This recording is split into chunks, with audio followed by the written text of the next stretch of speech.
नमस्कार साथियों, मेरा नाम है डॉक्टर सतवीर सिंह और आप देखना शुरू कर चुके हैं वंचित भारत। साथियों, आज की वीडियो में मैं बात करने वाला हूं नेपाल के मौजूदा राजनीतिक और सामाजिक हालातों पर। नेपाल में जो कुछ हो रहा है वह अचानक हुई घटना नहीं है। ये नेपाल के जातिगत संघर्ष का परिणाम है। नेपाल सरकार द्वारा सोशल मीडिया पर प्रतिबंध तो बस ट्रिगर पॉइंट था।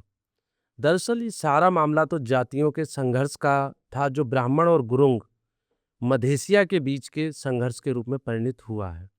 आज के मौजूदा कत्लेआम और प्रधानमंत्री केपी शर्मा ओली के तख्तापलट की पटकथा एक लंबे संघर्ष का ही परिणाम है, क्योंकि गुरुंग जनजाति और मधेसिया जाति नेपाल को पुनः हिंदू राष्ट्र बनाने के आह्वान के विरुद्ध जनजातीय नेता सदन गुरुंग और बालेन शाह के नेतृत्व में पहले से ही संगठित हो रही थी। आपको याद होगा कि भारत के विभिन्न मीडिया हाउस में नेपाल में राष्ट्रीय स्वयंसेवक संघ के समकक्ष या प्रेरित संगठन हिंदू स्वयंसेवक संघ के उभार की खबरें प्रकाशित की जा रही थीं। हिंदुओं को हिंदू संस्कृति, हिंदू एकता, उग्र राष्ट्रवाद और हिंदू राष्ट्र को बढ़ावा देने का काम करता है। इसीलिए एचएसएस को नेपाल का आरएसएस कहा जाता है। ब्राह्मण प्रधानमंत्री केपी शर्मा ओली एचएसएस के समर्थन में थे। एचएसएस की स्थापना 1992 में हुई थी।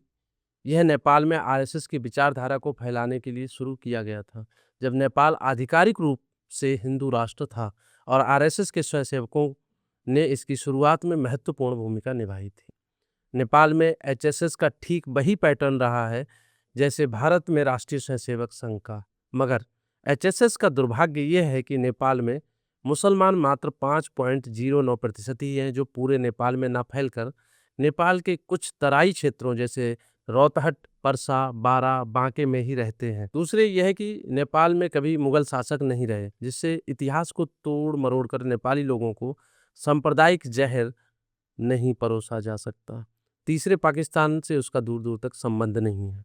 अर्थात भारत में राष्ट्रीय स्वयंसेवक संघ के सफलता के तीनों शस्त्र नेपाल में नहीं है, जिससे वे वहां सांप्रदायिक दंगे करा सकें। मगर एचएसएस हिंदू पहचान को मजबूत करने, धर्मांतरण को रोकने और सनातन धर्म की रक्षा के साथ साथ हिंदू राष्ट्र के लिए वहां काम कर रहा है और नेपाल को हिंदू राष्ट्र के रूप में बहाल करने की मांग करता रहा है। 2008 में नेपाल को धर्मनिरपेक्ष घोषित होने के बाद एचएसएस और एक्टिव हुआ और ये हिंदू त्योहारों जैसे दशहरा, विजयदशमी का आयोजन करके वहाँ अपना एजेंडा चलाने लगा। नेपाल लंबे समय तक एक हिंदू राजतंत्र था और 1768 से लेकर 2008 तक नेपाल एक हिंदू राज्य रहा। 2008 में नेपाल को राजशाही को समाप्त करके नेपाल को लोकतांत्रिक गणराज्य federal democratic Republic of Nepal बनाया गया और उसी समय नेपाल ने अपने संविधान में धर्मनिरपेक्ष राज्य होने की घोषणा की। गुरुंग जनजाति मुख्य रूप से बौद्ध धर्म या बौद्ध हिंदू मिश्रित परंपराओं का पालन करते हैं और वह हिंदू वर्ण व्यवस्था को नहीं मानते।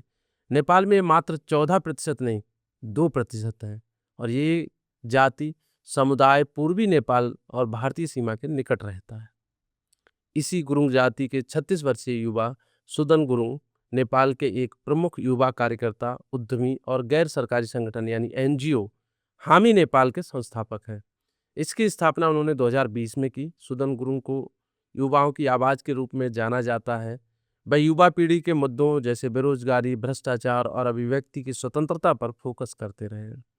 ये संगठन नेपाल के युवाओं की आवाज़ बनने के लिए भ्रष्टाचार, नेपोटिज्म अर्थात भाई भतीजावाद और नेपो किड्स अर्थात नेता परिवारों के विशेषाधिकार के खिलाफ जागरूकता फैलाने लगा। एक तरफ एचएसएस, दूसरी तरफ हामी नेपाल, इनमें जंग शुरू हो चुकी। हामी नेपाल को साथ मिला वहां के प्रमुख उद्योगपति दीपक भट्टा का, जो कि इन्फिनिटी होल्डिंग्स के मालिक हैं, शंकर ग्रुप के साहिल अग्रवाल और रेमन मैग्सेसे पुरस्कार से सम्मानित और प्रसिद्ध नेत्र चिकित्सक डॉक्टर संदुक रोहित का।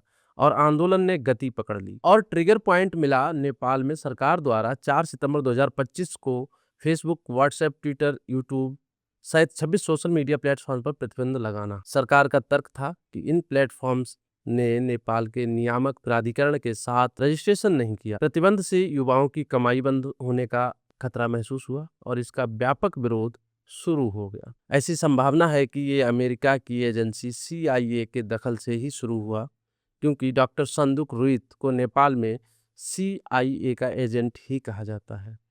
आंदोलन ने गति पकड़ी। राष्ट्रपति, तमाम मंत्रियों और प्रधानमंत्री ने इस्तीफा दिया। CIA का एजेंडा सफल हुआ। उसकी तमाम कंपनियों पर प्रतिबंध लगाने वाली सरकार अपने अंजाम तक पहुंच गई। नेपाल सरकार द्वारा सोशल मीडिया से प्रतिबंध हटाने के बाद 9 सितंबर 2025 को सुदन गुरुङ ने आंदोलन से पीछे हटने का ऐलान किया, जिसका काठमांडू के मेयर बालेन शाह ने विरोध किया और इसी कारण बाइकॉट हामी नेपाल और बैक ऑफ हामी नेपाल ट्रेंड करने लगा। इसके बाद हामी नेपाल अचानक इस आंदोलन से पीछे हट गई। इसके बाद 9 सितंबर से यह आंदोलन काठमांडू के मेयर बालेन शाह के नेतृत्व में चला गया। बालेन शाह को प्यार से उनके समर्थक बालेन शाह कहते हैं। बालेन शाह नेपाल के एक प्रमुख युवा नेता, रैपर, इंजीनियर और राजनीतिक हस्ती हैं और जैन जेड क्रांति जैन जेड प्रोटेस्ट के बैनर तले नेपाल के मौजूदा आंदोलन का नेतृत्व करने लगे। 35 वर्षीय बालेन शाह काठमांडू के एक न्यूयॉर्क बौद्ध परिवार से आते हैं। न्यूयॉर्क समुदाय नेपाल की एक प्रमुख स्वदेशी जनजाति है जो काठमांडू घाटी में रहती है। बालेन एक सफल रैपर और गीतकार हैं। उन्होंने नेपाली हिप हॉप सीन में अपनी पहचान बनाई, जहां वे सामाजिक मुद्दों जैसे भ्रष्टाचार, युवा बेरोजगारी और सांस्कृतिक पहचान पर गाने गाते हैं। सोशल मीडिया पर वह एक स्टार हैं, जहां उनके वीडियो और रिलिक्स वायरल होते रहे। अब बात करते हैं 2022 के चुनाव की, स्थानीय चुनाव की। 2022 के स्थानीय चुनाव में बालेन शाह ने स्वतंत्र उम्मीदवार के रूप में काठमांडू मेयर का चुनाव लड़ा और नेपाली कांग्रेस के उम्मीदवार को हराकर जीत हासिल की। वह 32 वर्ष की आयु में काठमांडू के सबसे युवा मेयर बने। उनकी जीत को युवा विद्रोह का प्रतीक माना गया, क्योंकि उन्होंने पारंपरिक दलों के खिलाफ वोट मांगे। बालेन शाह को एचएसएस और भारत का कट्टर विरोधी माना जाता है। उन्होंने नेपाली संस्कृति की रक्षा के लिए काठमांडू में भारतीय फिल्मों और टीवी शो पर प्रतिबंध लगाया है। इसके अतिरिक्त वह अपने कार्यकाल में ग्रेटर नेपाल का नक्शा लगाते हैं, जिसमें सिक्किम, उत्तराखंड और अन्य भारतीय क्षेत्र शामिल थे, जो भारत नेपाल सीमा विवाद से जुड़ा माना गया।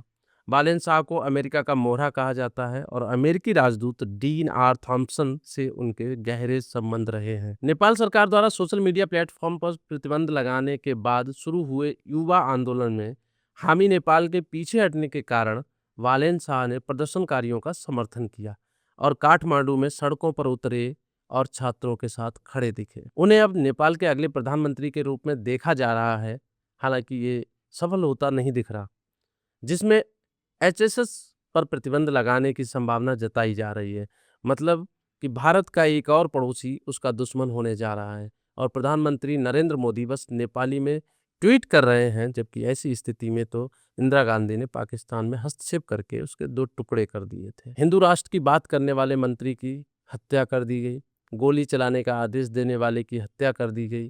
पूर्व प्रधानमंत्री की पत्नी को जिंदा जला दिया गया, जिसका कोई भी मानवतावादी व्यक्ति समर्थन नहीं कर सकता। इन चीज़ों को हमेशा गलत दृष्टि से ही देखा जाता है। इस तरह की हिंसा का कोई भी समर्थन नहीं करता। कुल मिलाकर नेपाल की मौजूदा स्थिति की जो जड़ है कहाँ है, समझ लीजिए नेपाली बहुत जल्द समझ गए। दोस्तों, ये वीडियो कैसी लगी आपको कमेंट करके जरूर बताइए। मिलते हैं एक नई वीडियो में, तब तक के लिए जय किसान, जय विज्ञान, जय संविधान। धन्यवाद।